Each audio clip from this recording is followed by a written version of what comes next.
हम लोग पढ़ते हैं disorders which are related to skeletal muscles. गिनी चुनी 5 या 6 डिसऑर्डर्स को हमें पढ़ना है। बहुत ही इंटरेस्टिंग है, तो वीडियो को एंड तक जरूर देखना। ठीक है, जो डिसऑर्डर्स है वो है स्केलेटल मसल्स की। ठीक है, तो ये मसल्स कैसे होते हैं? वॉलेंटरी मसल्स होते हैं। इनका स्ट्रक्चर्स हमने देखा था, इसके अंदर स्ट्राइएशंस होती हैं, राइट। तो एक बार थोड़ा सा रिवीजन कर लेते हैं कि मसल एग्जैक्टली क्या होता है। अगर हम मसल की बात करें तो मसल का हमने क्या स्ट्रक्चर देखा था? इसके अंदर बहुत सारे क्या प्रेजेंट थे? मसल बंडल्स प्रेजेंट थे, राइट। फिर मसल बंडल के अंदर क्या प्रेजेंट था? मसल बंडल के अंदर प्रेजेंट थे मसल सेल्स। ठीक है, और मसल सेल्स के अंदर क्या प्रेजेंट थे? इसको भी पाइप लाइक स्ट्रक्चर बनाना पड़ेगा। इसके अंदर प्रेजेंट थे मायोफिलामेंट या मायोफाइब्रिल नाम था उसका। ठीक है, फिर हमने देखा था जो मसल होता है उसका स्ट्रक्चर कुछ इस टाइप से हमने देखा था। मल्टी न्यूक्लिएटेड होता है, ठीक है, बहुत सारे न्यूक्लियस होते हैं। अंदर सार्कोप्लाज्मिक रेटिकुलम होता है जिसके अंदर बहुत सारा कैल्शियम भरा होता है।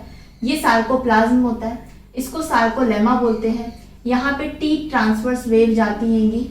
ठीक है, फिर मोटर न्यूरॉन आती है, ब्रेन से मोटर न्यूरॉन आती है सिग्नल लेकर in the form of acetylcholine, जो यहां पर आकर निकलते हैं। इस पार्ट को हमने क्या बोला था? न्यूरोमस्कुलर जंक्शन या मोटर एंड प्लेट, है ना। ये सब नाम याद है ना? Muscle, muscle bundle, muscle cell जो एक नॉर्मल सेल की तरह उसकी प्लाज्मा मेम्ब्रेन है जिसको सार्कोलेमा कहते हैं। अंदर साइटोप्लाज्म जिसको सार्कोप्लाज्म बोलते हैं। एंडोप्लाज्मिक रेटिकुलम को सार्कोप्लाज्मिक रेटिकुलम बोलते हैं। माइटोकॉन्ड्रिया को सार्कोसोम बोलते हैं।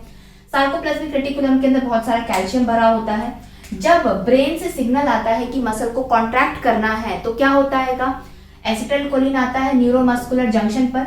ये एसिटिलकोलिन टी ट्रांसवर्स वेव से अंदर जाता है जिससे कैल्शियम क्या होता है? बाहर आ जाता है। इट मीन सार्कोप्लाज्म के अंदर आ जाता है। जैसे ही कैल्शियम बाहर आता है तो मसल सेल्स के अंदर क्या प्रेजेंट थे? मायोफिलामेंट्स प्रेजेंट थे, राइट। मायोफिलामेंट्स किसके बने थे?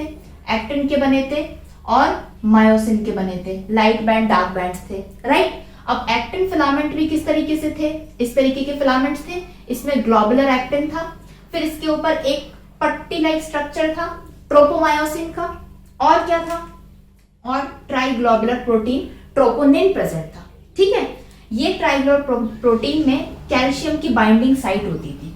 मसल्स से के अंदर सार्कोप्लाज्मिक रेटिकुलम से कैल्शियम बाहर आया, वो कैल्शियम यहाँ पर एक्टिन का जो ट्रोपोनिन वाला पार्ट था उसमें बाइंड हुआ, जिसकी वजह से ट्रोपोमायोसिन की जो पट्टी थी वो क्या हो जाती है? रिमूव हो जाती है। ये मायोस एक्टिन जो है, ग्लोबुलर एक्टिन, अब वो कैसे हो जाते हैं? खुल जाते हैं, बिल्कुल बाहर मायोसिन से अटैच होने के लिए रेडी हो जाते हैं। उसी टाइम पे क्या होता है? जो मायोसिन होता है उसका कुछ ये स्नेक लाइक स्ट्रक्चर था ऐसा। हाँ, यहाँ पे एटीपी बाइंडिंग साइट होती है। साथ में जब ये हो रहा होता है यहाँ पर एटीपी बाइंड होती है, एटीपी ब्रेक होती है, बहुत सारी एनर्जी निकलती है जिसकी वजह से ये जो है ये स्टैंड हो जाते हैं। उसके बाद में ये एक्टिन पे बाइंड करते हैं और एक्टिन को खींचते हैं, करते हैं। बार बार एटीपी आती है, वहां पे हाइड्रोलिसिस होती है, मायोसिन बाइंड करता है, एक्टिन को खींचता है, करता है, खींचता है, गिरता है, फिर बाइंड करता है, खींचता है, गिरता है। इस तरीके से क्या होता है? ये मायोसिन्स होते हैं, एक्टिन को पकड़ के खींचते हैं। इस वजह से क्या होती है? मसल कॉन्ट्रैक्शन होती है। ये मैकेनिज्म याद है? अगर ये वाला मैकेनिज्म याद है तभी हम डिसीज को समझ पाएंगे। बुक के अंदर 1-2 लाइन देके रखी हुई है क्या होता है, लेकिन हम थोड़ा सा डिटेल में समझेंगे ताकि वो आपको याद रहे। तो पहले डिसीज का नाम है मायस्थीनिया ग्रेविस। मायस्थीनिया ग्रेविस, ठीक है। ये डिसीज के अंदर क्या होता है? ये वाली चीज समझ में आ गई ना, तो ये वाली डिसीज और आसानी से समझ में आएगी। देखो, ये होता है एक नॉर्मल फंक्शन किसका? मसल का, कॉन्ट्रैक्शन का। नॉर्मली ब्रेन से सिग्नल आता है तो मसल कॉन्ट्रैक्ट करते हैं, राइट। लेकिन इस डिसीज के अंदर क्या होता है? ये डिसीज होती है auto immune disorder of neuromuscular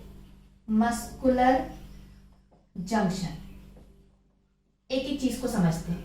auto immune, हमारी बॉडी जो होती है, ह्यूमन की बॉडी, वो बॉडी को प्रोटेक्ट करने के लिए बहुत सारी एंटीबॉडीज बनाती है, राइट। वो एंटीबॉडीज हमारी पूरी बॉडी में घूमती रहती है। जैसे ही फॉरेन पार्टिकल एंटर करता है, कोई एंटीजन एंटर करता है, कोई ऐसा पार्टिकल जो हमारी बॉडी में डिसीज कर सकता है, जैसे ही एंटर किया तो वो एंटीबॉडी उस पर अटैक करती है, उसको मार देती है। ये काम होता है।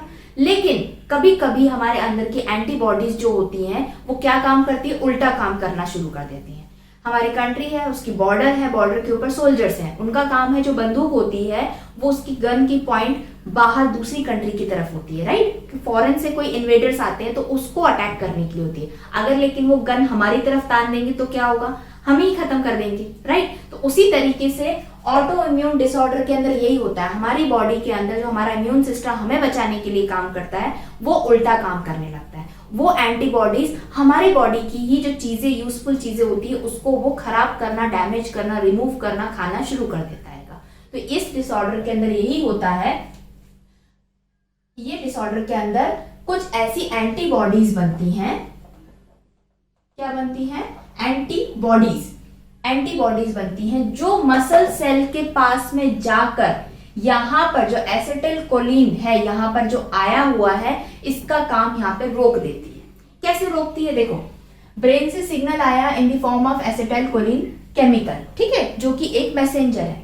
अब ये एसिटिलकोलिन मसल्स के पास में, मसल सेल के पास में कैसे जाएगा? तभी जाएगा जब यहां पे क्या प्रेजेंट होंगे? रिसेप्टर्स प्रेजेंट होंगे, राइट। रिसेप्टर नहीं होगा तो एसिटिलकोलिन एक्सेप्ट नहीं कर पाएगा मसल सेल। तो ये एंटीबॉडी इसके रिसेप्टर्स को मार देती है, खराब कर देती है, डैमेज कर देती है। अब ये मसल सेल क्या हो गया? इसके रिसेप्टर्स मर गए, खत्म हो गए। एसिटिलकोलिन आया, अंदर जा पाएगा? नहीं जा पाएगा। अंदर जब नहीं जा पाएगा तो मसल कॉन्ट्रैक्शन नहीं हो पाएगी। मसल कॉन्ट्रैक्शन नहीं होगी तो क्या होगा? तो मसल्स में वीकनेस आएगी। ये स्पेशली होती है कैसे? मसल्स जो होते हैं उनका काम होता है कॉन्ट्रैक्ट करना। कॉन्ट्रैक्ट मसल्स करते हैं जिसके वजह से टाइट होते हैं मसल्स। क्या होते हैं? टाइट होते हैं। अब अगर कॉन्ट्रैक्शन नहीं होगा तो मसल्स टाइट नहीं हो पाएंगे, लूज हो जाएंगे, वीक हो जाएंगे। तो मसल्स का जो काम होता है वो नहीं कर पाएंगे।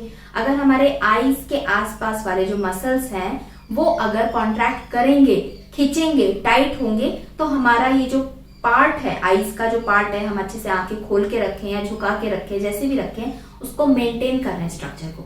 लेकिन अगर यहाँ के मसल्स पूरे वीक हो जाएंगे तो आंखें कैसी हो जाएंगी?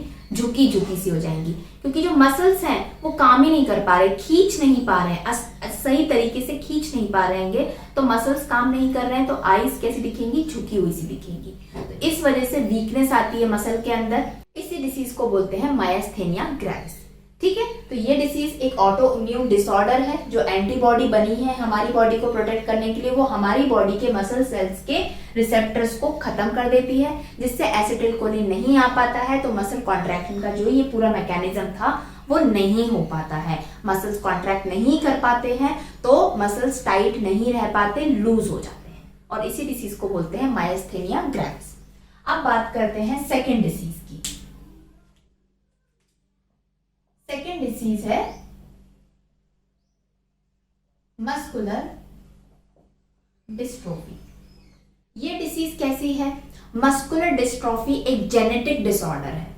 पहले वाली ऑटो इम्यून डिसऑर्डर थी, हमारी बॉडी की एंटीबॉडीज ही हमारी बॉडी पे अटैक कर रही थी। ये जेनेटिक है। जेनेटिक मींस हमारी बॉडी के जो सेल्स हैं, सेल्स के अंदर जो न्यूक्लियस है, न्यूक्लियस के अंदर जो डीएनए है, डीएनए के अंदर जो न्यूक्लिक एसिड मींस जो जीन्स प्रेजेंट है वहां पर जाकर डिफेक्ट हुआ है।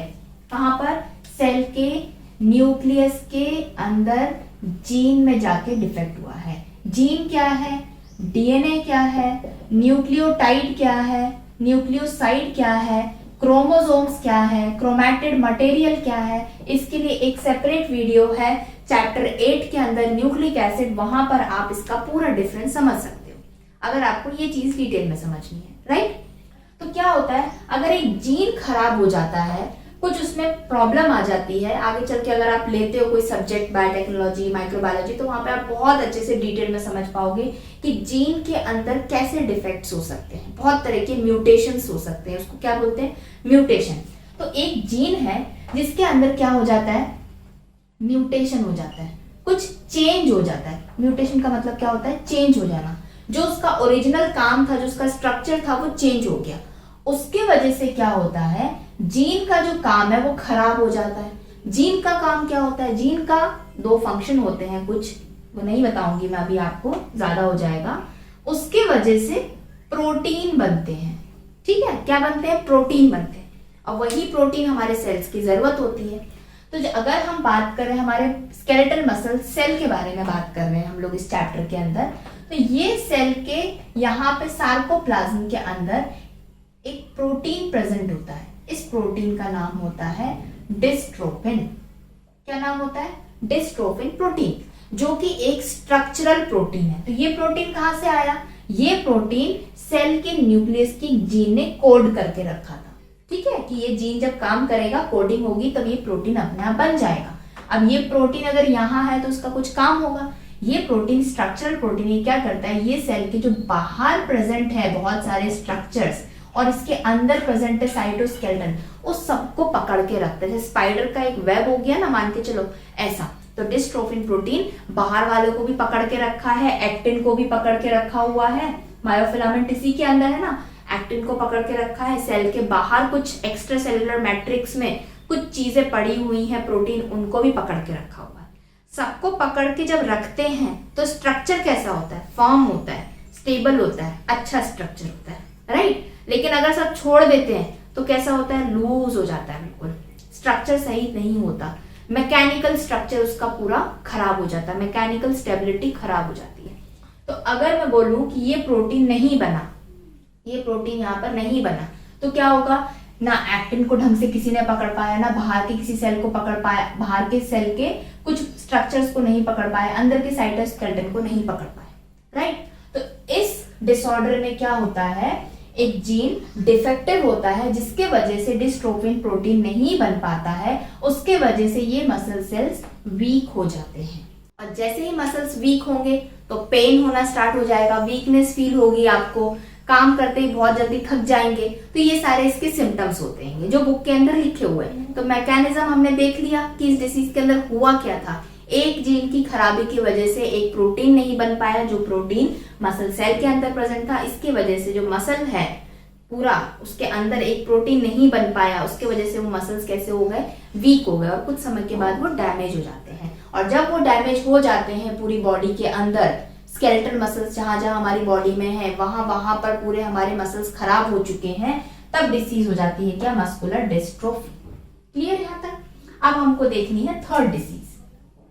थर्ड डिसीज का नाम है टिटेनी। क्या नाम है इसका? टिटेनी। इसके अंदर क्या होता है? मसल्स में बहुत ज्यादा पेन होता है, बहुत बहुत बहुत ज्यादा पेन होता है। क्यों? क्योंकि मसल्स हद से ज्यादा कॉन्ट्रैक्ट कर चुके होते हैं। नॉर्मली जो सेल है, मसल सेल है, जितना जितना कैल्शियम रिलीज होता जाएगा, एटीपी जितना मिलती जाएगी, उसके अकॉर्डिंग यहाँ पर काम चलेगा। कैल्शियम यहाँ मिलेगा, एटीपी यहाँ बाइंड होगी, ठीक है? उसके वजह से क्या होगा? एक्टिन मायोसिन एक्टिन पे बाइंड करेगा, कॉन्ट्रैक्ट करेगा, राइट? तो एक लिमिट होती है कोई भी मसल सेल की कॉन्ट्रैक्ट करने की या कॉन्ट्रैक्शन का प्रोसेस करने की। अगर उस लिमिट से क्रॉस हो जाते हैं तो क्या होगा? बहुत ज्यादा कॉन्ट्रैक्शन होगा। इतनी एनर्जी नहीं है लेकिन फिर भी कॉन्ट्रैक्शन चले जा रहा है, चले जा रहा है, चले जा रहा है, तो पेन होना स्टार्ट हो जाएगा। तो वही डिसीज होती है टिटेनी। अब ऐसा क्यों होता है? मसल पेन सडनली एकदम से क्यों उठ जाता है? जो पाँव होते हैं, काफ एरिया होता है, वहां पे अचानक से मसल में बहुत तेज दर्द होना शुरू हो जाता है। क्यों हुआ ऐसा? क्या होता है? जैसे कि मैंने बताया था, ये मसल सेल है, इसके पास आता है एक सिग्नल, ठीक है? वो ब्रेन से आया हमारे पास सिग्नल, क्या? मसल कॉन्ट्रैक्ट करने के लिए, राइट? तो ब्रेन से सिग्नल जो आता है वो किस में आता है? नर्व्स में आता है। किस में आता है? नर्व्स में आता है, ठीक है? इसके अंदर जाता है सिग्नल। अब ये नर्व के अंदर सिग्नल क्यों जाता है और कैसे जाता है? जो नर्व्स होती है, ये भी एक तरह का सेल है, राइट? इसमें होते हैं छोटे छोटे से गेट। आगे पढ़ोगे तो समझ में आएगा ये गेट क्या होता है। इसमें गेट भी होता है। जैसे यहाँ पे रिसेप्टर्स थे ना, इसी तरीके से गेट होते हैं। ये गेट ओपन होते हैं, क्लोज होते हैं, और इन गेट के अंदर कौन घुस सकता है? Ions, sodium ion, calcium ions, ऐसे आयंस घुस सकते हैं। तो जो नर्व होती है उसके गेट होते हैं सोडियम गेट, मींस वो गेट से कौन अंदर जाएगा, सोडियम अंदर जाएगा। ठीक, अब ये गेट नॉर्मली बंद पड़े रहते हैं। अब इस नर्व के पास में सिग्नल जाएगा, तब ये सोडियम का गेट ओपन करेगा। अब सिग्नल कौन भेजेगा, अब ये नर्व प्रेजेंट है पूरी बॉडी के अंदर। हमारी बॉडी में प्रेजेंट है क्या, ब्लड। ठीक है, और ब्लड में तो बहुत सारी चीजें प्रेजेंट है। एक होता है कैल्शियम, होता है कैल्शियम आयंस होते हैं, बोलते कैल्शियम की टैबलेट्स खाना चाहिए। मान के चलो कोई कैल्शियम नॉर्मल खा रहा है, उसकी बॉडी में नॉर्मल कैल्शियम है, ठीक है, तो वो कैल्शियम जो ब्लड का कैल्शियम है, वो ब्लड का कैल्शियम यहाँ पर सिग्नल प्रोवाइड करेगा। कैसे, ये जो नर्व है अगर ब्लड में कैल्शियम ऑप्टिमम होगा तो इसके गेट ओपन होंगे, सोडियम अंदर जाएगा, ये सिग्नल लेकर जाएगी नर्व किसके पास में, मसल्स के पास में, कि तुम अपना कॉन्ट्रैक्शन कर दो, तुम्हारा जो काम है वो कर देगी। नॉर्मल कॉन्ट्रैक्शन हो गया मसल्स का, हमने अपना नॉर्मल काम कर लिया, हमारे हाथ पैर में दर्द नहीं हुआ क्योंकि हमने कैल्शियम खा रखा है। लेकिन किसी वजह से कैल्शियम जो है हमारी बॉडी में बहुत ज्यादा लो हो गया, नहीं खाया, कैल्शियम का इंटेक ही नहीं है हमारे पास में। ठीक है, कैल्शियम का इंटेक नहीं है, कैल्शियम लो हो गया। इसकी वजह से क्या होगा, यहाँ पे कैल्शियम लो है तो जब भी थोड़ा बहुत भी सिग्नल जाएगा यहाँ पर गेट के पास में, तो ये गेट क्या हो जाएंगे, ओपन हो जाएंगे। लेकिन लो कैल्शियम की वजह से ये गेट जो है बंद नहीं हो पाएंगे। तो कैल्शियम का लेवल ब्लड के अंदर ये गेट की जो काम है उसको मेंटेन करके रखते हैं। लेकिन कैल्शियम कम हो गया तो ये सोडियम गेट का काम खराब हो गया, ये ओपन हो गए तो ओपन के ओपन रह गए और सोडियम अंदर जाता गया जाता गया जाता गया। जितना सोडियम अंदर नर्व्स में जाता जाएगा उतने नर्व सिग्नल पास करती जाएगी। किसको, मसल को कॉन्ट्रैक्ट करने के लिए। जरूरत नहीं भी है कॉन्ट्रैक्ट करने की, तब भी वो कॉन्ट्रैक्ट के लिए सिग्नल पास करती रहेगी। क्यों, क्योंकि इसके गेट खुले रह गए। क्यों खुले रह गए, क्योंकि कैल्शियम का इतना लेवल ही नहीं है कि वो यहाँ मेंटेन कर पाए कि गेट बंद कर दो, अब काम नहीं है। तो इस वजह से क्या होता है, जब एक मसल कंटिन्यूअसली उसको सिग्नल मिल रहा है कॉन्ट्रैक्ट करने के लिए और वो कंटिन्यूअसली कॉन्ट्रैक्शन करता रहेगा तो पेन तो ऑब्वियसली फील होगा। तो टिटेनी डिसीज के अंदर यही होता है, कंटिन्यूअस पेन होता है क्योंकि मसल सेल्स को सिग्नल मिलता रहता है कॉन्ट्रैक्ट होने के लिए। ठीक है, गाउट के अंदर भी इन्फ्लेमेशन ऑफ जॉइंट होता है, लेकिन यहाँ पर थोड़ा डिफरेंट होता है। ये होता है, स्पेशली हम बात करें जो थंब होता है, पांव की बात करें, जो पांव का थंब है, ये बात करें टो की, ये वाले थंब में यहां पर ज्यादा पेन होना, स्वेलिंग होना, रेडनेस आना, जलन होना, उस वाली प्रॉब्लम को कहा जाता है गाउट, इन्फ्लेमेशन ऑफ जॉइंट। यहां की जॉइंट में प्रॉब्लम आती है। क्यों प्रॉब्लम आती है, देखो, अगर कोई बहुत कम पानी पीता है, अल्कोहल ज्यादा कंज्यूम करता है, या थर्ड प्यूरिन रिच चीजों को खाता है, जैसे कि सी फूड हो गया, मीट हो गया, राइट, जो नॉनवेज चीजें होती हैं, और एक दो चीजें और हैं जिसमें प्यूरिन ज्यादा प्रेजेंट होता है। प्यूरिन क्या है, प्यूरिन, पिरिमिडिन, आप ये पढ़ोगे, कुछ केमिकल कंपाउंड्स होते हैं, वो उस सी फूड के अंदर प्रेजेंट होते हैं, राइट। अगर मैं बोलूं ये हो गई एक बॉडी,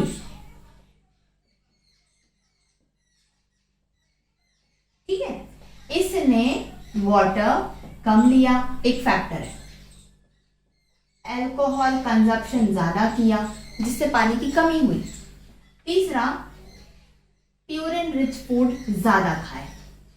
अब ये प्यूरिन अंदर गया तो क्या होगा बॉडी के, ये प्यूरिन क्या होता है, जैसे ही बॉडी के अंदर जाता है ये यूरिक एसिड में कन्वर्ट हो जाता है, ब्रेक डाउन हो जाता है। जब प्यूरिन हम खा लेंगे, अगर कोई नॉनवेज चीजें खाई हैं तो वो डाइजेस्ट होगी, तो वो ब्रेक डाउन किस फॉर्म में होता है, यूरिक एसिड में ब्रेक डाउन हो जाता है। ठीक है, अब ये यूरिक एसिड क्या करता है, ये यूरिक एसिड अब हमारी बॉडी से आउट होगा। कैसे, ये यूरिक एसिड ब्लड में जाएगा, ब्लड में डिसॉल्व हो जाता है। कैसा हो जाता है, ब्लड के अंदर डिसॉल्व हो जाता है, फिर किडनी से फिल्टर होकर ये बाहर हो जाता है। क्लियर, लेकिन अगर आपने पानी कम पिया है, अल्कोहल ज्यादा है और ब्लड में अब डिसॉल्विंग कैपेसिटी नहीं बची यूरिक एसिड को डिसॉल्व करने की, तो क्या होगा? नॉर्मल बॉडी थी, नॉर्मल आपने चीजों को खाया, आपकी किडनी सही से काम कर रही है, पानी सही से है ब्लड के अंदर, आपने भी सही से पानी पिया है, तो जितना भी प्यूरिन खाया वो यूरिक एसिड बन गया। यूरिक एसिड नॉर्मली ब्लड के अंदर डिसॉल्व हो गया, वो ब्लड किडनी के पास गया और फिल्टर होके यूरिक एसिड बाहर चला गया। ठीक है, हमारी बॉडी से निकल गया, क्योंकि यूरिक एसिड का हमारी बॉडी में कोई काम नहीं है। लेकिन अगर ये प्यूरिन से यूरिक एसिड बना और ब्लड में ज्यादा डिसॉल्व नहीं हुआ तो ये डिपॉजिट होना स्टार्ट हो जाता है। कैसे? ये यूरिक एसिड अपने में से एक हाइड्रोजन को दे देता है और एक सोडियम ले लेता है, तो ये कुछ बना देते हैं यूरेट के क्रिस्टल्स। ठीक है, अब वो जो क्रिस्टल्स बनते हैं इस तरीके के, ये क्रिस्टल्स बन जाते हैं। ठीक है, और ये क्रिस्टल्स जाके जो यहाँ पे जॉइंट होता है वहां पर जाकर आ जाते हैं। ठीक है, तो ये क्या था आपका, यहाँ पर जो पांव था आपका, टो था, अगर हम थाई से बात करें तो ह्यूमरस थी, सॉरी फीमर थी, फिबुला टिबिया थी, टार्सल्स, और यहाँ पे थे क्या, मेटाटार्सल्स, और ये क्या थे, फेलेंजेस। तो यहाँ पे फेलेंजेस के बीच में जो इंटरमीडिएट फेलेंजेस है, यहाँ पर बीच में, यहाँ पर क्या होता है, ये यूरिक एसिड के क्रिस्टल्स आके डिपॉजिट हो जाते हैं। जैसे ये डिपॉजिट होते हैं तो यहाँ पे बहुत शार्प पेन होता है, ये स्वेलिंग आती है, जलन होती है, बहुत ज्यादा दर्द महसूस होता है।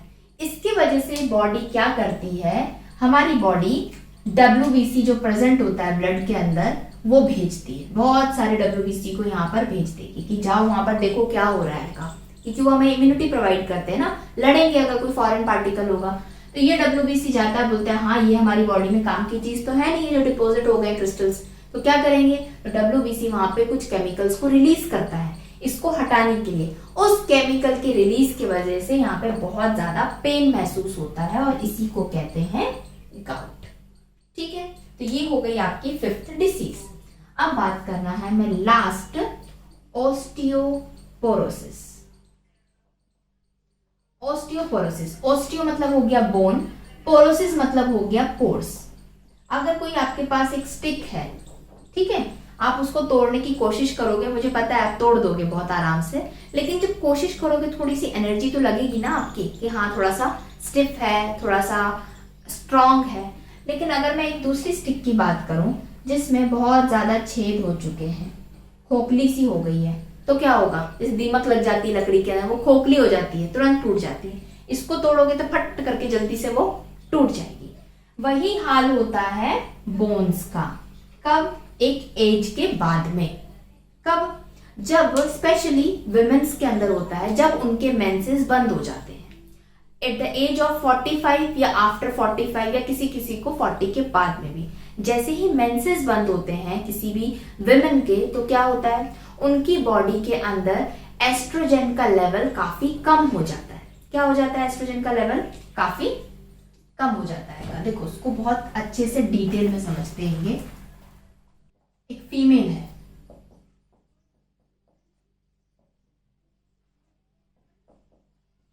ठीक है, अब ये मेनोपॉज पर है, ठीक है, इनके मेंसेस बंद हो चुके हैं, इनके मेंसेस बंद हो चुके हैं, तो जो इनकी ओवरीज हैं वो एस्ट्रोजन हार्मोन को रिलीज नहीं कर पाएगी, बहुत ही लो अमाउंट में एस्ट्रोजन बनेगा। अब एस्ट्रोजन कम बनेगा तो क्या होगा उससे, एस्ट्रोजन का काम होता है ओस्टियोब्लास्ट की एक्टिविटी को इंक्रीज करना। ठीक है, अभी ओस्टियोब्लास्ट क्या होते हैं इनके,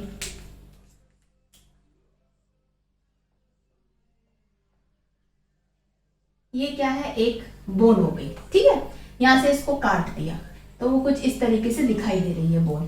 ठीक, अब ये बोन के दो पार्ट होते हैं, एक आउटर पार्ट हो गया, ये इनर पार्ट हो गया। ठीक है, नाम याद मत करो उसका क्या होता है। आउटर पार्ट के अंदर क्या होते हैं, बहुत सारे छोटे छोटे और पार्ट्स होते हैं जो लंबे लंबे इस तरीके से चले जाते हैं। ठीक, इसके बीच में प्रेजेंट होती है एक कैनाल, वहां पे ब्लड सप्लाई जा सकता है, और यहीं पे प्रेजेंट होते हैं बोन सेल्स। क्या प्रेजेंट होते हैं, बोन सेल्स, जिनको कहा जाता है ऑस्टियोसाइट्स। ठीक, बोन्स के अंदर जो सेल्स होंगे वो बोन सेल्स हो गए, ऑस्टियोसाइट्स हो गए, वो अगेन 2 टाइप्स के होते हैं।